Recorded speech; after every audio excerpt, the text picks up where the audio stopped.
Hi, my name's Randy and welcome to the Rockway. This channel's about my 2021 Jeep Gladiator Rubicon and the different mods and things I find out along the way. Today, I just got my first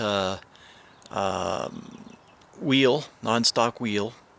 They're the Fuel Strokes, D612s, in a 20x9 configuration, and I only got one, so I can't put them on quite yet, but I figured I'd give you guys a quick preview about what I chose.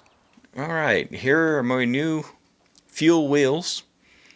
They're the 20-inch by 9.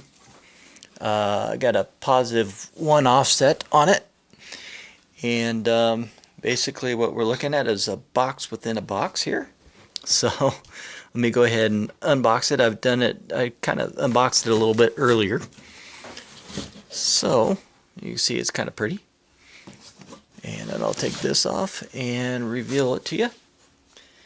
And I think it's going to look great. I'm going to put these on, I'm going to run 37-inch Nitto Trail Grappler tires on it. I think they're going to look great. What do you guys think?